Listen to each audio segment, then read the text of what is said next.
it's part of this project, what you will show us. Yeah. And I think it's really, you get us something or to start to think about what it means to be, what is it imperialism, or what is this coloniality, and just, I mean, you can say much more, and yeah. So I really thank you. You are here today, and you can ask in what language is better to talk today. Yeah, actually, what language should we use today? Russian or English? What's English? Okay. English. Okay. Yes. Then Sure. we use English. So should I switch off the light? Yeah. Okay. Thank you. You. Well, thanks everyone for coming. My name is Max. Thanks to Nuria, to Stefan for inviting me to make this talk today, and also for supporting me, specifically with this project and other projects as well. I will briefly introduce myself. I will briefly talk about how I work, about my methodology, and then I will focus more about specific content that we were actually advertising with this talk. So if you permit, I will be sitting and browsing through my presentation. So here are the links to my website and Instagram if you are interested. And most of the images that I will be showing today were shot thanks to support of Dialogue Bureau, but not only. So my current project, I forgot the main thing. I have been working as a photographer for 20 years now. This year marks 20 years since I started. I am a translator by training, but 20 years ago I began to shift towards a new profession, but I haven't fully completed this shift until today. So I'm basically straddling two professions, two jobs, and I even have two tax numbers now in Germany because it's completely different activity, but yeah. Before I was mostly photographing for magazines and newspapers, also doing my own projects, but now I'm mostly focusing on my own work, supported by Dialogue Bureau and others. And my current project, which I have begun in 2021, is called Empire, and it's focusing on traces of European imperialism within geographical Europe, from Madeira to Kazakhstan and from Sapmi or Lapland to Sicily, traces that are visible in the built environment. I will be not going into much detail about how to define imperialism. I think that most of you know more or less also that there is no a set definition of imperialism or colonialism, but there are some approaches that are more or less common. And I photograph locations across different countries, irrespective of national borders, and I'm trying to find imperial entanglements and crossovers to connect the dots between imperial histories, French, Russian, British, German, Austro-Hungarian, Ottoman, Italian, etc. And because all of them followed more or less similar patterns in their formations and developments, emulated each other's policies, imitated even, and used similar ideologies, rhetorics, and pseudo-theories, if I may call it so, even felt similar self-entitlement. And it's all the more interesting to find those places still visible in the built environment and to add specific research that is behind every location. And I'm looking for specific structures, buildings, infrastructure, and landscapes that tell stories directly related to imperial projects, imperial ambitions, and the aftermath, if I may call it so.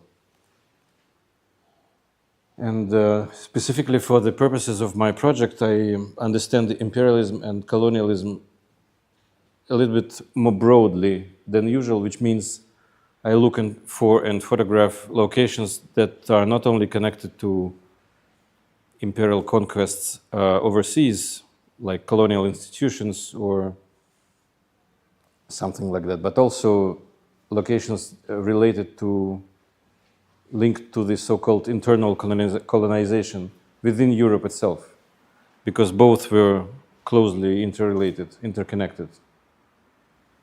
And in my opinion, Russia's full-scale invasion of Ukraine and recent neo-imperialist shifts in international geopolitics, I hate this word, but still have to use it nonetheless.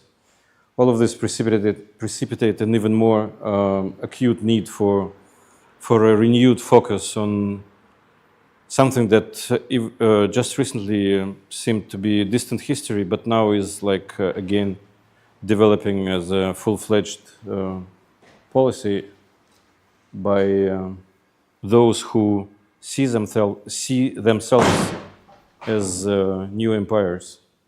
Hence the name of my project. And just briefly, what I define by Europe, mostly geographically, which means from Portugal to Kazakhstan, because Kazakhstan also includes a small portion which is located in Europe geographically. And it's important because I will be talking about that specific area over here, which is between Volga and Jaik rivers. And yeah, so I basically use this loose definition with some important exceptions. My genre in photography is landscape photography, and approach and purpose, at least how I see it, is to make it sound more political, repoliticize it, because landscape photography is a genre which is at times used to be or continues to be seen as something that is like creating some kind of an enjoyment with the viewer, without going much into detail in what is actually depicted. And my approach is actually, yes, continuing this landscape tradition by creating like beautiful images, but what is depicted in those beautiful images must be political. And this is my basic approach to my work. And yeah, and every approach, every method has to be called terminologically, and so my approach is called artistic research, which is a controversial and still much debated artistic practice that could mean many different things, but could essentially be boiled down to creating knowledge using artistic means, unlike science or scholarship. In my case, it's about creating photographic imagery based on scholarly research by others to create knowledge through connecting the dots between different stories and places. And unlike or compared to a strict academic framework, operating within the realm of art gives me a freedom to subjectively choose geographies or themes and add political commentary from a very personal point of view of an artist, while staying true to rigorous historical fact and connecting with or following a well-established pictorial or photographic artistic tradition. And that's a requirement. If you are serious about art, you always have to follow someone, to continue someone who has been active in more or less the same field before you. And as an example, two of the great artists that I consider my predecessors not maybe teachers in the direct sense, but those who inspired me and who continue to inspire me and who created a great body of work, specifically photographers who focused on making the social, political, and economic structures visible by way of photography and text. And those are Alan Sekula, who died in 2013, and who created a large body of work dedicated to contemporary global late capitalism, specifically the maritime trade and the colonial past of Canada and the United States. And another artist is David Goldblatt, also a late artist, unfortunately, who has been active for more than half a century in South Africa, documenting during and after the apartheid period, also focusing on landscapes. Although in his case, landscapes were not the only genre that he was using, but I mostly admire his landscapes. And you will probably see why, because I basically photograph in the same way as him. So, to be quick, how I work. Basically, it's about reading scholarly books, research articles on geographical areas that I'm interested in, with emphasis on my specific theme, that is imperialism, and then look for locations that could be photographed based on, one, how revealing their background stories are, how telling they are, and second, based on their visual qualities and accessibility. They must be photogenic to be included in my project. So I cannot just photograph anything. I have to be, because it's about aesthetic also, not only about political content. If you basically, if you are more an artist than a scholar, you have to follow a certain aesthetic. So I'm looking for locations that can be photographed within my aesthetics, so that so as to make photography look more or less not the same, but more or less following the same compositional or color palette, and so on. And then when I find those locations, I go on location to photograph, but also collect the so-called anecdotal and other evidence, which I also use then when writing text for every picture. And in writing, I'm trying to connect, I call it connecting the dots, which means connecting different stories in one narrative. And our today's theme, co-optation of elites, is actually just one of those patterns that I have identified when I worked in 3 different regions of the former Russian Empire. And it's our today's theme, and it's one of those connected dots that I have identified as part of my artistic research.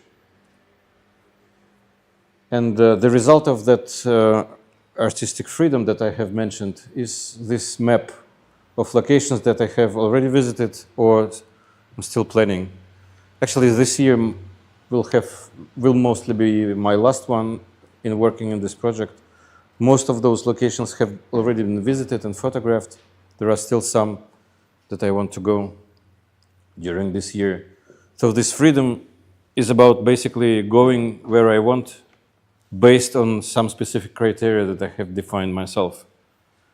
Because, if you are a scholar, you will not probably be able to work in such a broad continental area. And the result physically will be a book like this one, which is my last book published last year. And it's basically pictures with, pictures with text underneath. and I can send it to have a look. So after I photograph everything and write everything and connect all the dots together, there will be another book looking more or less the same as this one, I guess. So, thanks to support by Dialogue Bureau last year, I was able to go into probably the longest and the most expensive, actually, trip within this project to that area that I mentioned earlier in Western Kazakhstan, which is curiously located geographically in Europe. So this flight from Frankfurt to Oral or Uralsk in Russian took about 6 hours. And then I had to take a car and ride another 6 hours.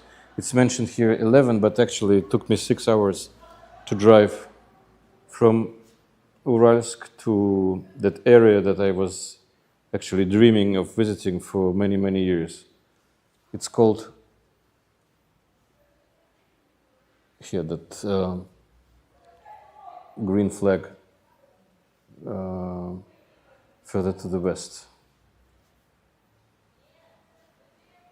And the place that I will be talking about much in detail is called Urda, still called Urda by locals, although the official name is Khan Ordasi. In Kazakh, in Russian, it used to be called Khanskaya Stavka, which basically means the seat of the Khan. And just a little bit back.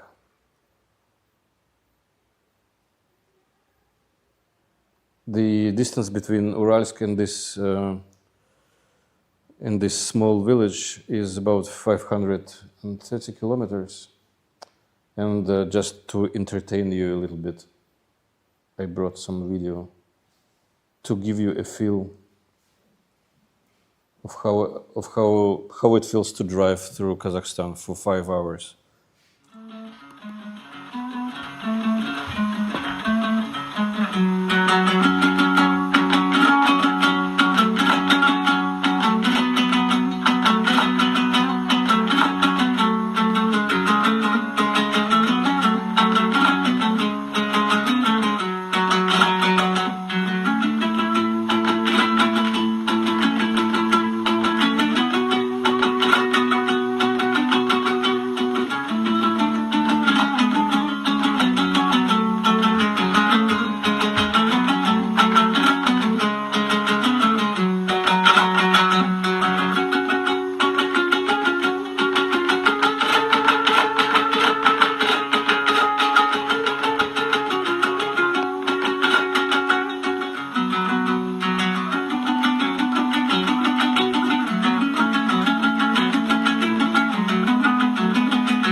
Yeah, you drive through basically a sea of land, and it's a sort of a meditation even.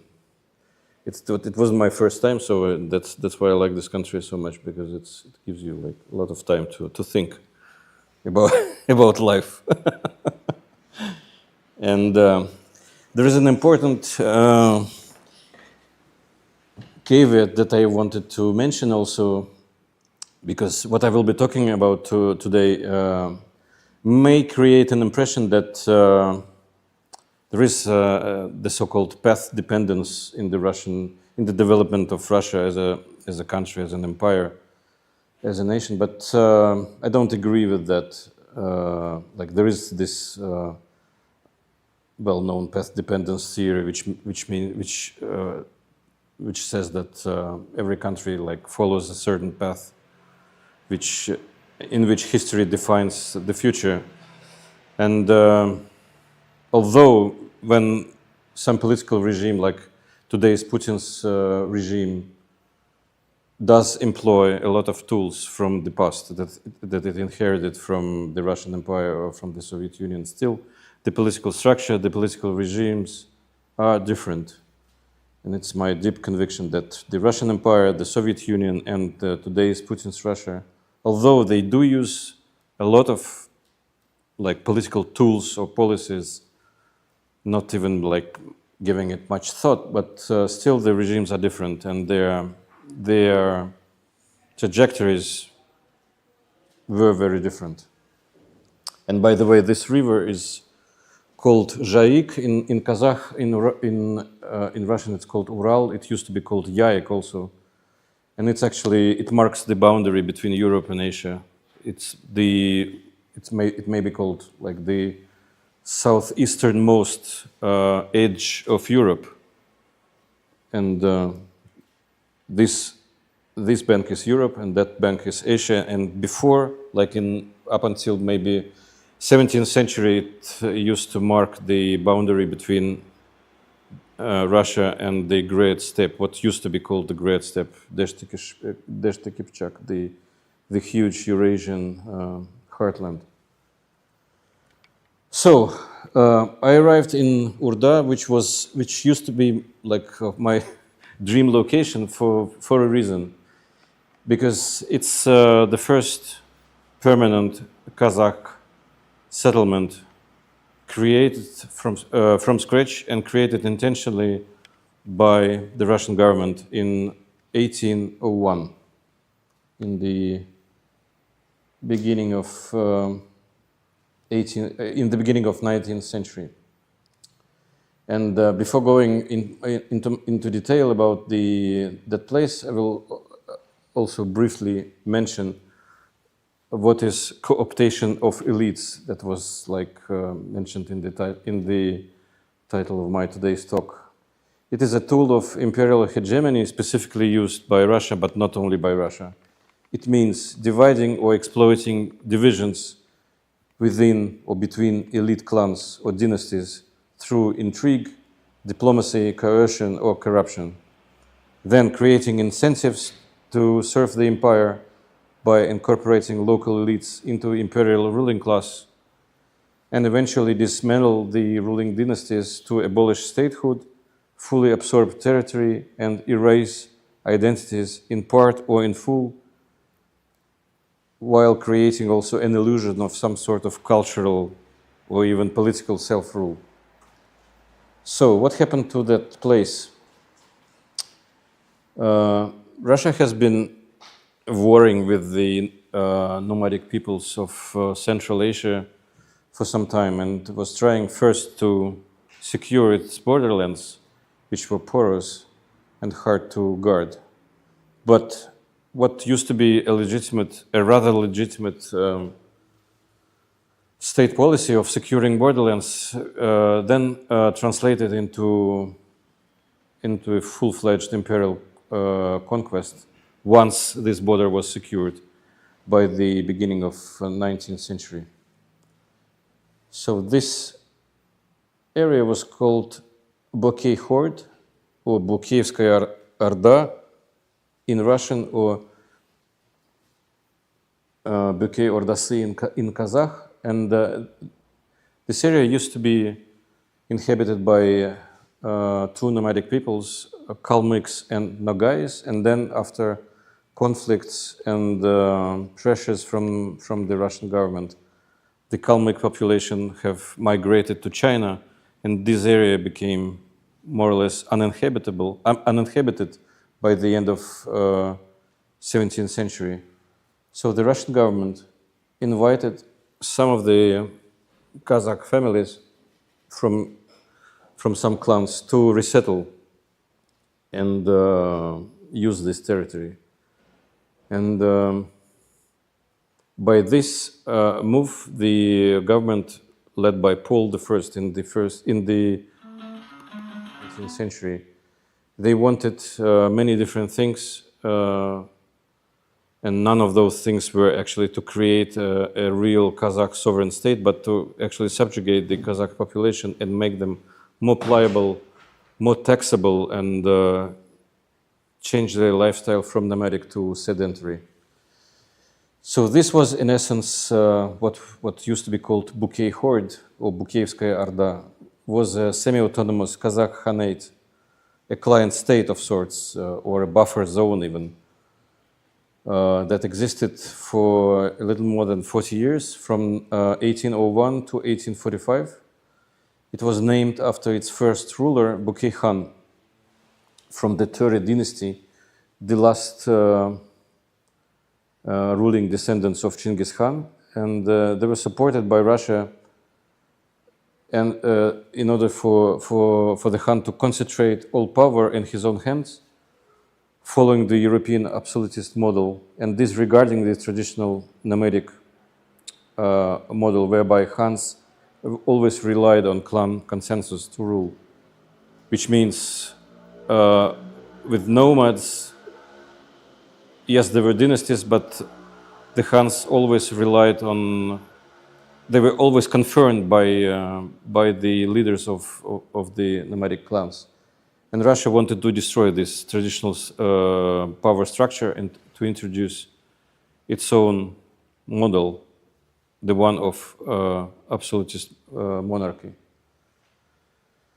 So created by Tsar Paul I as a testing ground for Russian administrative control over nomads on lands that previously, yeah, as I mentioned, belonged to Kalmyks. So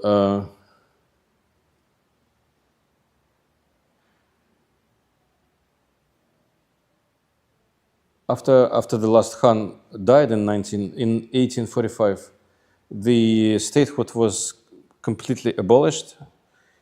His children were removed from power forcefully, exiled from the steppe inland, in exchange, so to say, for Russian nobility titles, military ranks, and other privileges. The territory was absorbed into a regular Russian administration. And about the same time the Bökei Horde was abolished in mid-19th century, the Khan authority was also abolished in the rest of the Kazakh lands, and thus leading to a complete loss of Kazakh sovereignty. So what was the Russian policy with regards to Bökei Horde specifically? They exploited divisions and ambitions within the Kazakh tribal society and wanted to lure at least some of the nomads under the Russian control, because Kazakhs mostly refused to be ruled, to live under the sway of Moscow before, or protection as they were pretending. But yeah, when they succeeded in persuading Bökei Khan to actually resettle to that new land, they put, so this action was actually co-optation, pure and simple. So they put a co-opted ruler in charge of at least those who would recognize him as their Khan, and he would be depending on Russian financial and military support, including, importantly, in suppressing internal uprisings that continued to take place, because Khan's reforms introduced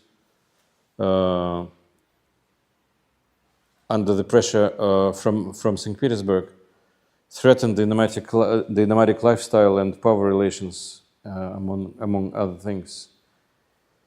Also, the Russian government made him and his entourage believe that they are full-fledged and respectable rulers by way of luxurious gifts, jewelry, expensive clothing, etc., but also through economic support and modern, so to say, codified bureaucracy based on Russian law, as opposed to traditional and Islamic law.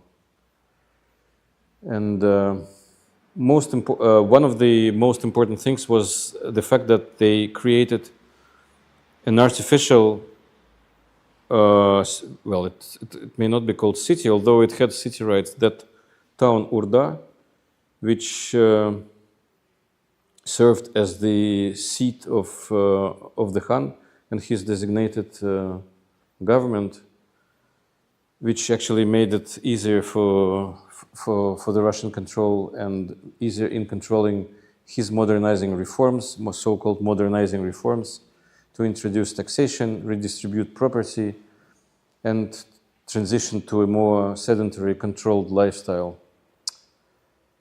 The Khan also introduced some other institutions of the so-called modern government, such as schools, health services, and government printing. And the first newspaper in the Kazakh language was actually printed over there in that small place called Urda. And yeah, the Russians also allowed trade to create further incentives for the local population to stay within the Russian realm. And but when the last Khan died, the Russian administration decided that there is no longer this structure which existed here. This is the map of the Russian Empire, and the red is that Bökei Horde. This is the old map. They decided that they no longer need it, and basically absorbed the territory into the regular Russian administrative structure. And getting back to my mentioning of anecdotal evidence, which means evidence collected on site, it's also interesting to discuss how the modern Republic of Kazakhstan actually presents this story to its own citizens, because this place is still a very small village. It's of about 2,000 people maybe. But this, the former Khan's palace, the mosque and the treasury, and also a few other institutions like a school, a hospital, they are still there and they are preserved as a museum. And but the problem, or maybe not the problem, but the way that the current Kazakh government presents this story is the one of modernization, the one which is presented not as a way by Russia to subjugate the Kazakh people, but as a way of getting modern technology, modern bureaucracy, and in general getting more modern than before. And that is like a very, how to say it, I don't know, typical or not, sad way of thinking that you will find within many societies that were colonized by the Russian Empire, to make them think of themselves as backward, as those who required modernization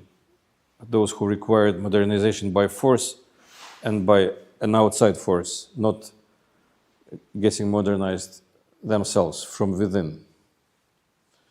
And yeah, because Kazakhstan has still Russia as its biggest neighbor and very dangerous one, they still maintain and try to strike a balance between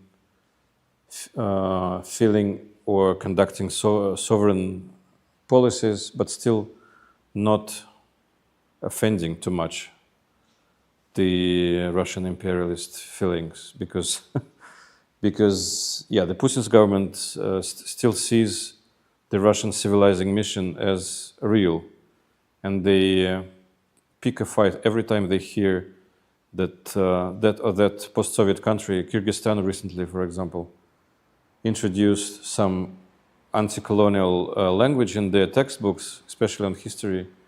There is immediately a scandal and a pushback from the Russian authorities. So this museum, which is not frequently visited because it's a very remote place, even for the residents of Kazakhstan, it's always like a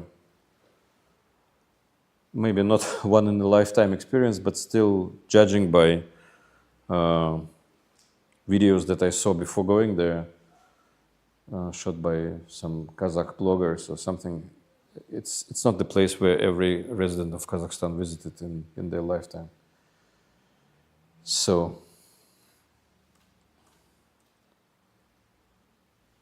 and this is the interior of that museum, which was recreated. Of course, it's not.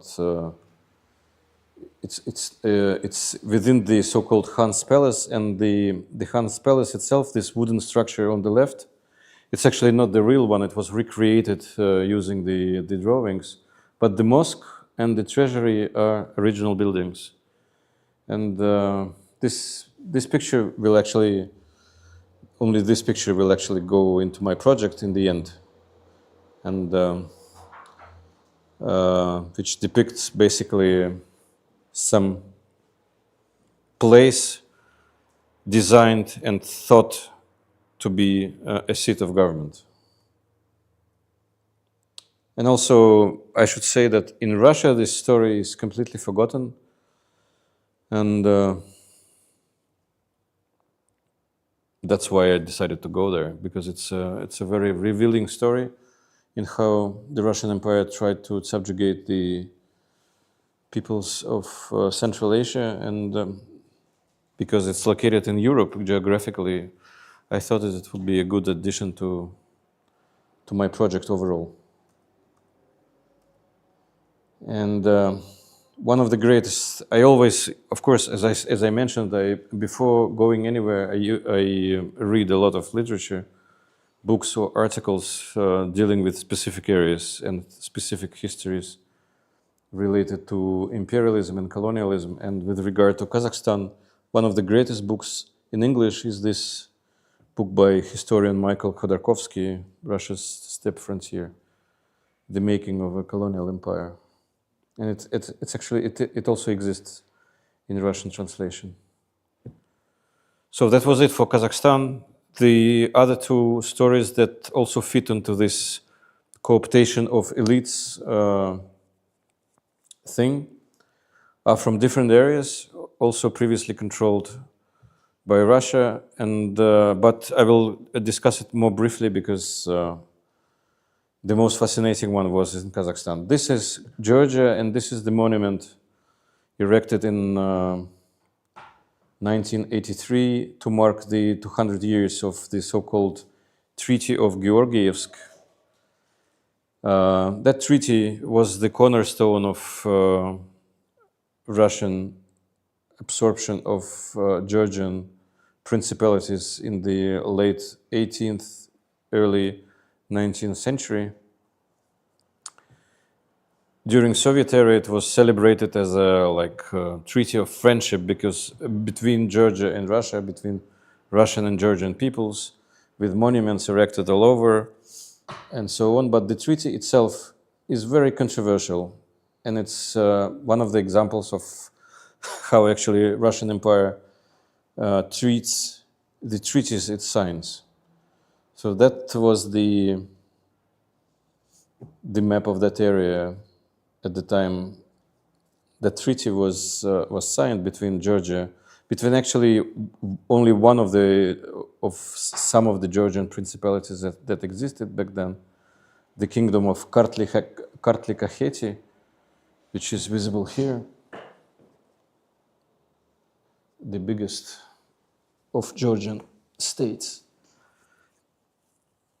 And in this treaty, Russia agreed to three main things. The Georgian king actually how to say, addressed the Russian rulers for protection from Persia and Turkey, and in exchange,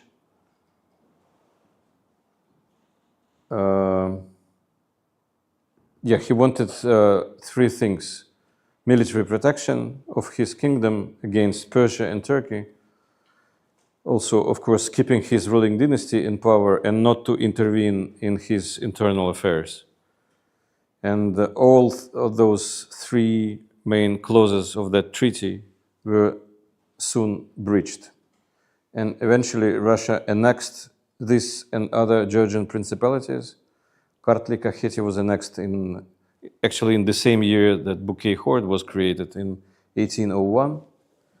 Then it dismantled the ruling dynasties by exiling its members inland. Then it co-opted the Georgian nobility by making it part of the imperial ruling class. Many of them have become important figures in Russian further imperialist conquests, as well as in cultural scene. And Georgia itself became a staging ground for further Russian expansion in the South Caucasus. Also, it fully absorbed Georgian territories by erasing the names of Georgian principalities from the map and dividing them into provinces, gubernias, and frontier areas, oblasts. It also allowed some cultural autonomy, so the Georgian language was luckily preserved, and the alphabet, and some other traits of Georgian culture. And then it invited, because the Russian government, since it absorbed its territory completely, it began colonization policy and invited settlers from elsewhere in the empire and from Germany to change demographics and to further integrate, as they were calling it, Georgia into the Russian realm. So this picture is from one of the former German settlements in Georgia. It used to be called Elizabethtal, but then when Nazi Germany invaded Soviet Union, all Germans were exiled to Siberia and Kazakhstan. So this village was deserted, has become empty, and then it was renamed. Now it's called Asureti, but the houses and the church from which this picture was taken, they are still there. Now, from Georgia, we are flying closer to Europe, and I will briefly tell you about one fascinating story of the so-called Duchy of Courland. Fascinating in a way that it was a very small vassal state ruled by Germans, actually, in the Baltics.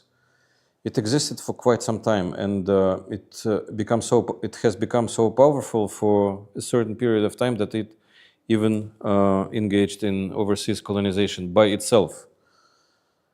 So it existed from 1561 to 1795, and it hasn't been like a fully independent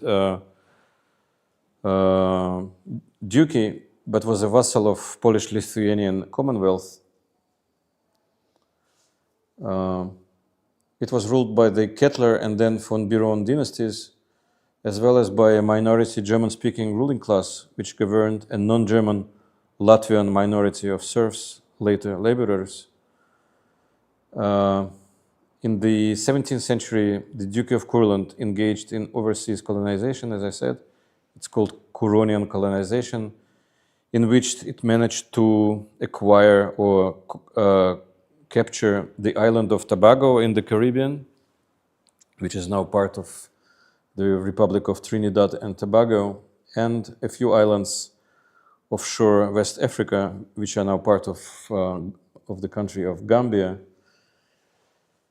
But then in the late 18th century, because it still was a rather small principality, it fell victim to the third and last partition of Poland in 1795 and was absorbed into the Russian Empire. But as previously in other Baltic lands, such as Livonia and Estland, now Latvia and Estonia, the Russians actually used the same co-optation technique or technology in this area too, because they allowed the German nobility to keep all of their privileges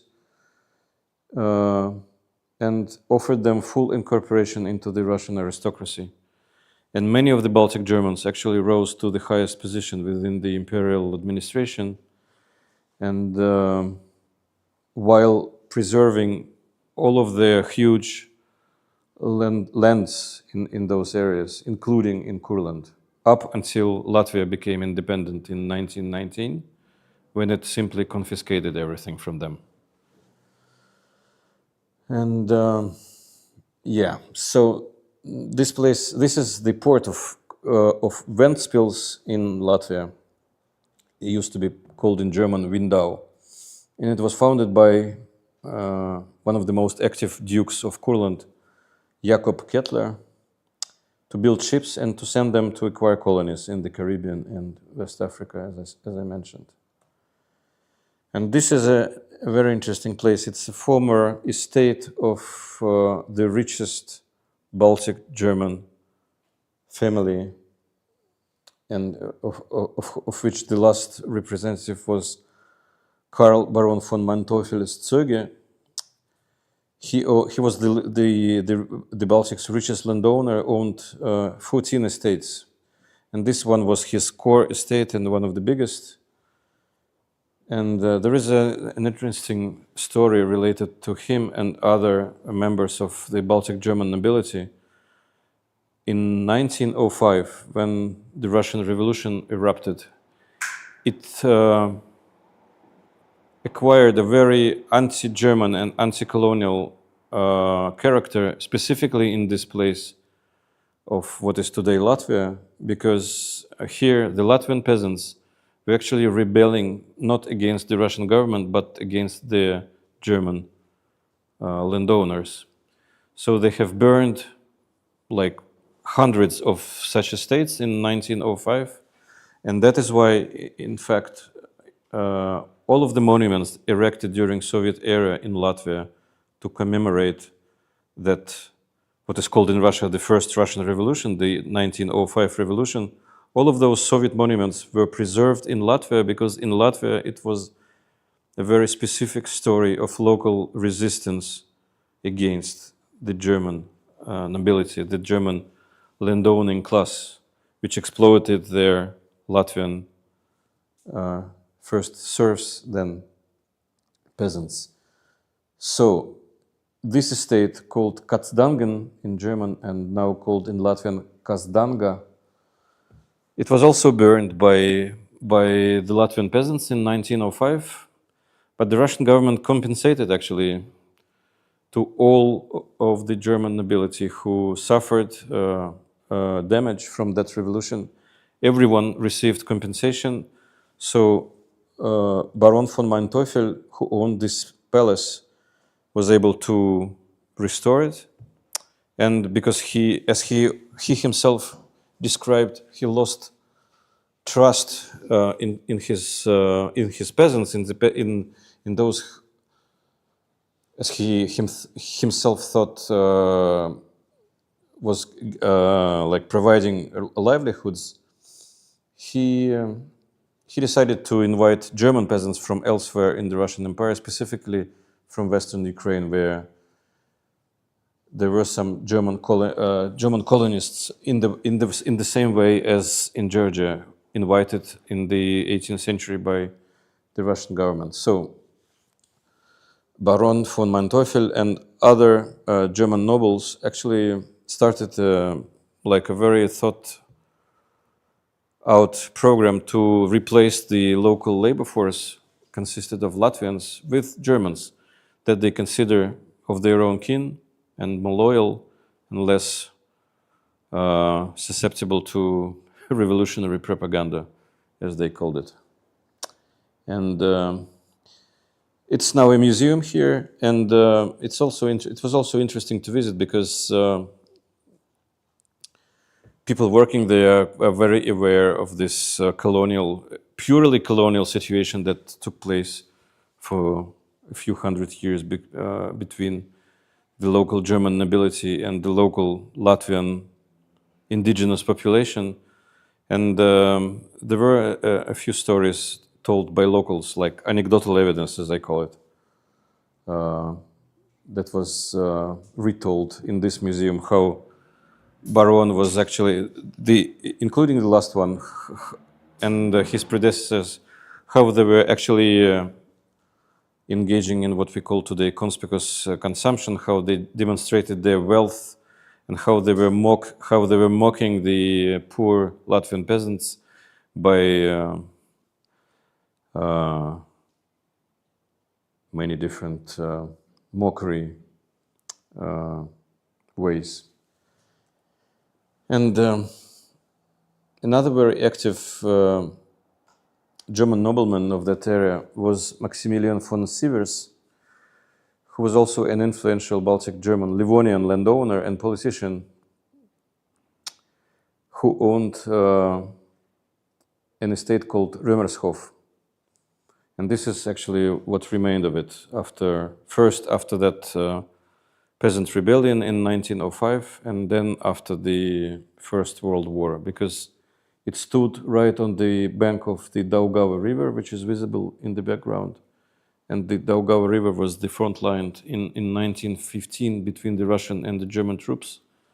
So by a bitter irony of history, the German troops were actually shelling and destroying the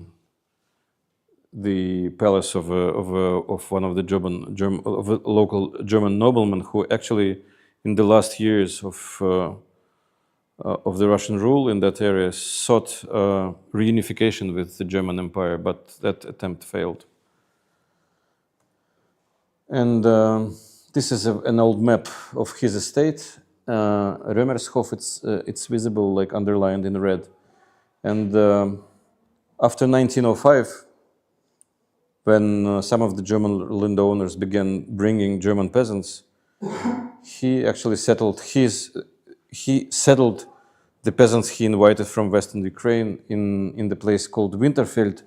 Up, you can see on the northern boundary of his estate, and this is how it looks like today.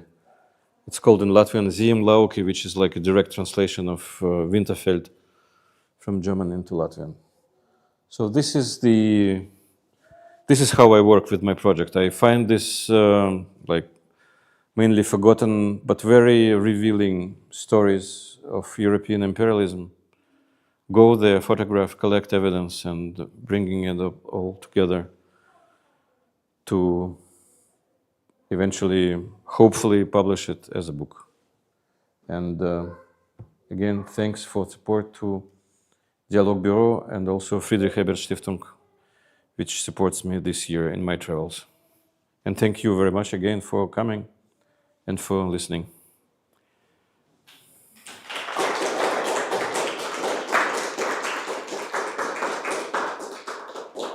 And if you have any questions, please. Hi, thank you so much for this talk. It was very engaging, and it was seemed to explore both the academic view and the actual pictures from the actual sites. I'm Kazakh myself, and I wanted to ask a question about Urda and the way what can happen there. I'm unfortunately not much of an expert in relation to the entire European world, but from what I know, Kazakhstan's technology were often considered primitive and Consider it? primitive and different type of human, if I may say. Would you say that attitude towards people of different kind somehow mirrors the attitude towards the elites in Kazakhstan compared to other European states? Well, for a photographer and for an outsider, it's difficult to say, because I only visited briefly and was only able to basically talked to people working at the museum, and I didn't want to discuss with them those sensitive topics because I knew beforehand that they will not be discussing it. They will not, because they are government workers. And I saw the museum displays, and it said it all. So, well, for an outsider, yes. As myself, a representative of a minority which was fully assimilated with the Russian culture. Yes, all of the minority cultures were premeditatively or on purpose, like considered to be backward and something to be ashamed of. And this was also like a part of that cooptation of elites technique with regard to elites. If you want to be part of that great Russian culture and great Russian empire, you have to adopt the Russian language first and foremost, and then also the Russian cultural habits, the Russian outlooks, the Russian everything. And yeah, I think that from my conversations with people in Kazakhstan, like informally, I made like a similar conclusion that many people over there were actually made thinking that they are inferior, that they have to, in order to succeed, they have to like leave their culture behind. It's something that is like considered like villagers' culture, and even in Ukraine it was the same. For the Jewish people it was the same. Like, and many Jews, like in the 19th century already, who wanted to be somebodies, who wanted to achieve something. They themselves thought of their own culture as something that is not worth preserving, and it's as something that is like worth leaving behind. And although it's not that straightforward, also that, I mean, I can say about like the Jewish culture of that Pale of Settlement where Jews were allowed to live and where my ancestors lived. But that was a very narrow-minded community, which actually only worried about survival and preserving as much tradition and Jewishness as possible. So it was like a conflict of which was ongoing within every person, I could say. Just a quick follow-up to that. Would you say then that people who were coming from this, from the backgrounds that were considered minority and backwards, were regarded the same when it comes to elites compared to the European ones? Because you mentioned that I think Latvian members of the elites were able to reach some high positions in the imperial structure. Was it the same for people from Kazakh, Ukrainian, Central Asian backgrounds also?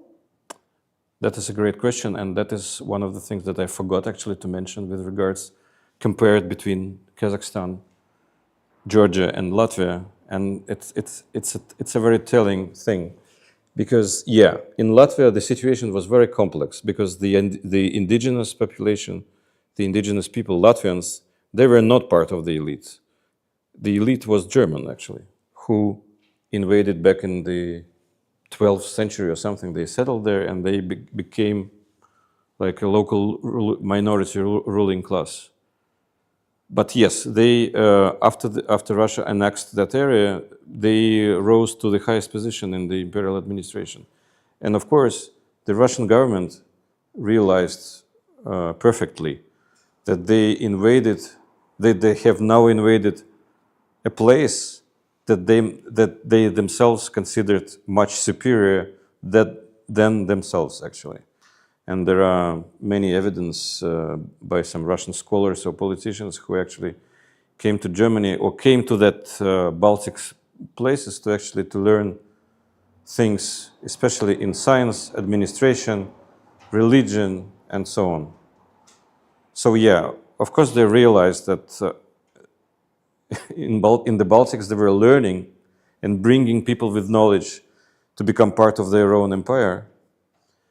And in Georgia and in Kazakhstan, they were themselves like thinking of themselves as somebody of already possessing some superior modern ways of governing people and making the local elites, like the tribal leaders, to adopt them. So those of them whom they managed to persuade, like Bökei Khan, for example, they managed to persuade him that you would be better off with us. So he agreed, and he resettled with some 5,000 families across the Jaik River. But others refused in the at first, but then also in the end fell victim to that policy. That's my understanding of how it worked. Thank you so much. Thank you. Thanks. Yeah. Question? I have a question also. Thank you. And you mentioned academic research approach in the start of your presentation, and but I think it's a really broad approach. And how you work with it, and how you find your suitable literature source. Yeah, it is broad, and that's the reason why I actually use this artistic research thing rather than academic work, because it gives me freedom to actually choose myself where to go and what to look for and how to combine everything together. I do it by myself, but I look for literature because I know the areas more or less in which I know that there might be some locations that could be worth photographing. So I'm basically looking what had been written about those areas. In which field? In political science or In politics, mostly politics, yes, and history. And history specifically with regards to the age of empire, so-called, and before, imperialist histories.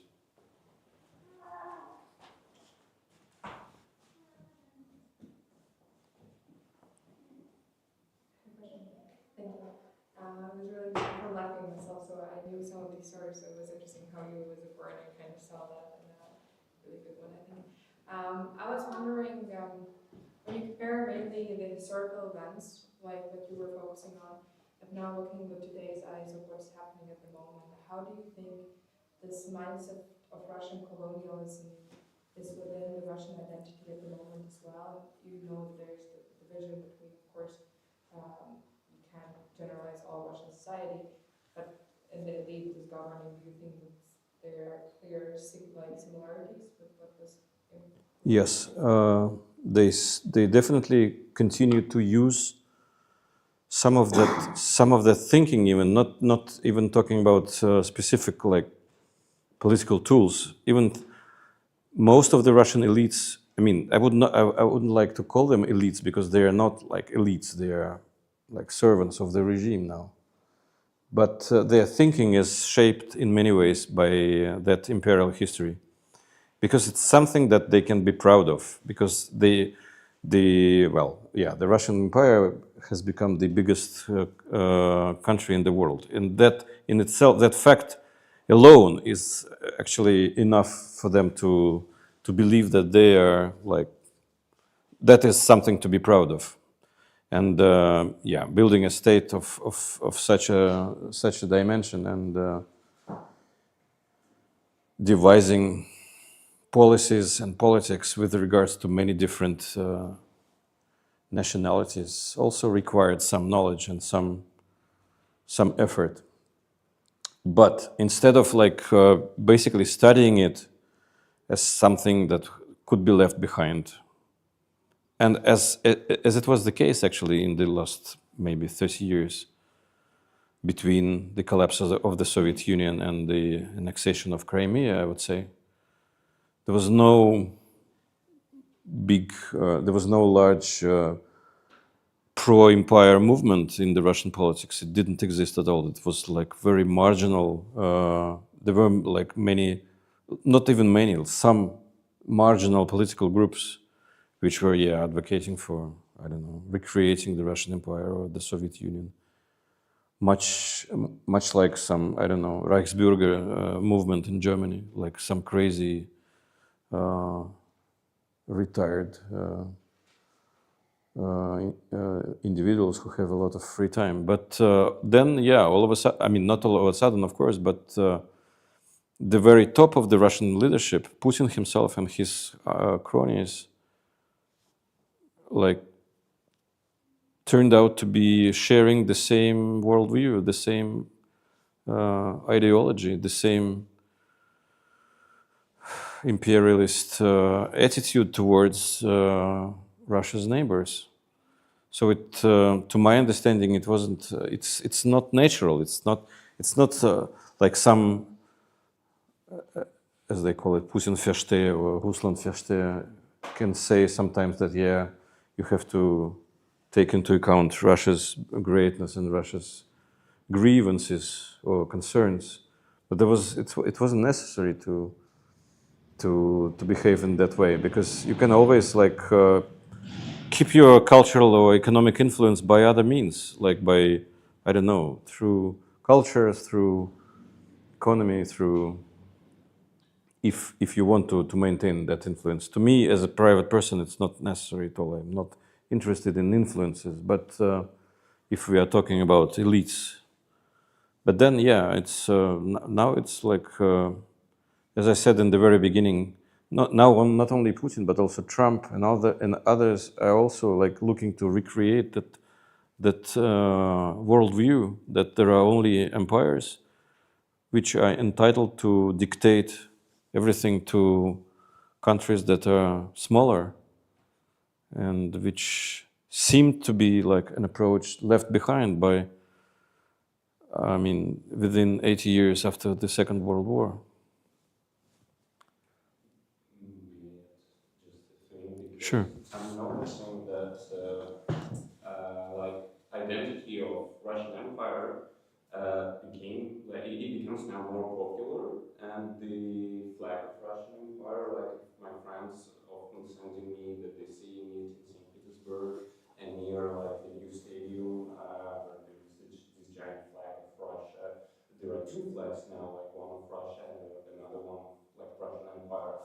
And here also, like on the 9th of May, there was a column of like pro-Russian, whatever, like people with the Soviet flags, Russian flags, Belarusian flags, and flag of Russian Empire. So I think somewhere on the level of visual identity, this narrative kind of comes back in a certain sense. Yes, it's coming from from the government. Actually, it's promoted. Everything that I mean, to my understanding, today's Russia, Putin's regime, they exploit and use every single instrument or tool which permits them to showcase Russia as a great nation, as a great empire, without even going into like theoretical discussions whether it's logical or not, because they combine both Soviet, Russian imperial stuff and post-Soviet in a way which seems like strange at best to those who would like to see some logic in it, but they don't care. There's no logic, and they don't need it. They just need to like impose this worldview onto people, and it doesn't matter. Everything goes. Everything works. If it works, then why not?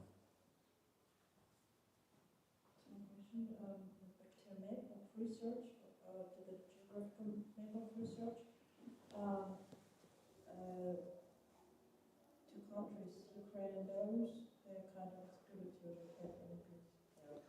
I can't hear you well. Can you I can't hear you well. Can you speak a little bit more loudly? Do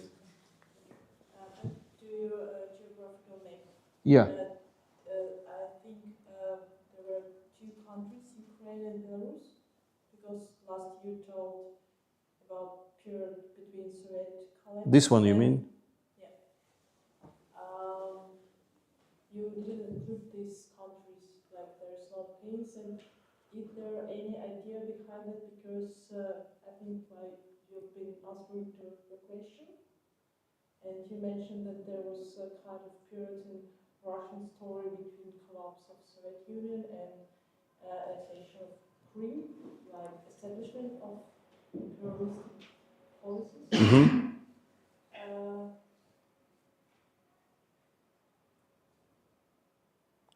Why didn't I go to Ukraine? You mean, or what do you mean? Why did you go to Belarus?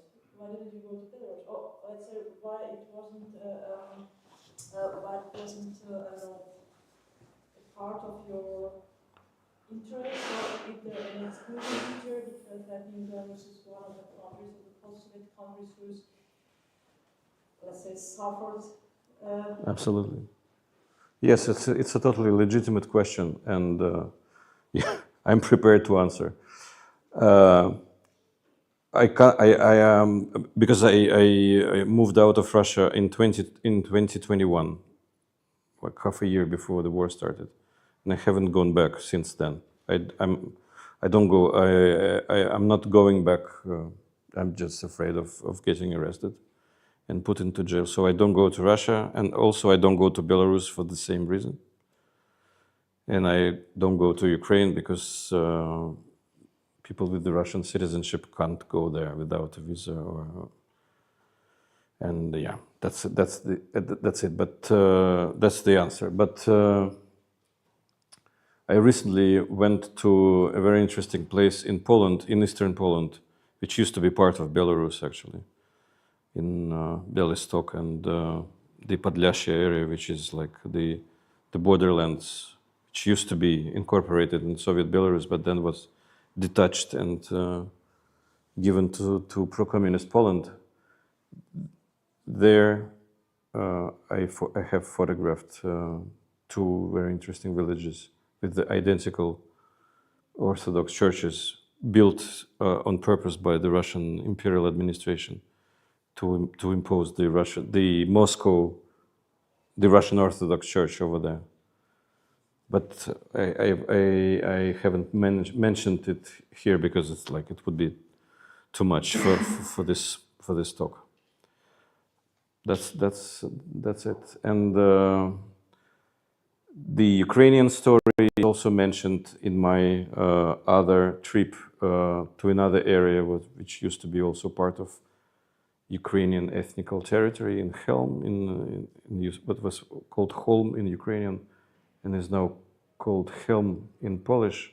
It's also a small area near the Ukrainian border, which used to be part of Ukrainian ethnic territory, but then there was like ethnic cleansing after the Second World War, and now it's part of Poland. So where I can go with my passport, I go and photograph. So, and yeah, strange as it may seem, but it's like, to me, it's the time in which we live. So I photograph Belarusian and Ukrainian stories in Poland, where I can find it and where I can go with my passport without any unnecessary, I don't know, documents check or whatever. Of course, I agree that Ukraine and Belarus are part of Europe, and I mean, in Russia itself, there are many things to photograph for my project, but I have to leave it outside for now. More questions or comments? Or we can cut it up. I just had one comment about, I think your question about the colonialism thinking discourse. I actually find it all pretty logical because. Find it? Very logical. Logical? Yes, I'll explain why. Of course, it's like chaos when we have the empire and the Soviet Union and Stalin and Nikolai II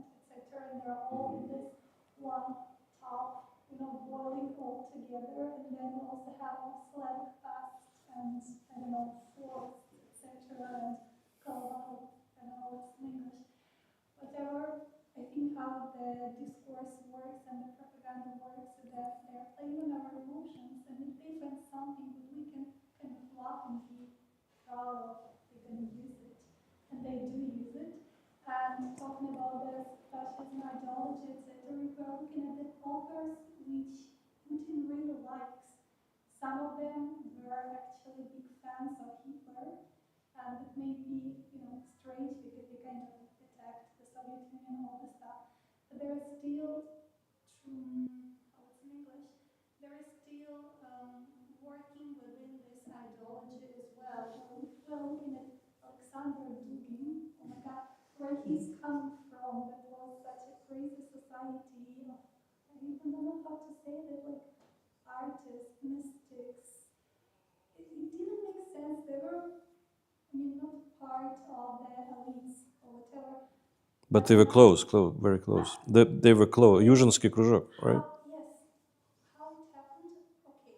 Well, now what's happening in our discourse and where all this colonial stuff is coming back, it never disappeared, but when I was younger, I think it was better, or maybe I just was young. Now we have this coming back of such type of ideologies just for the sake of discourse. The same thing is happening in education.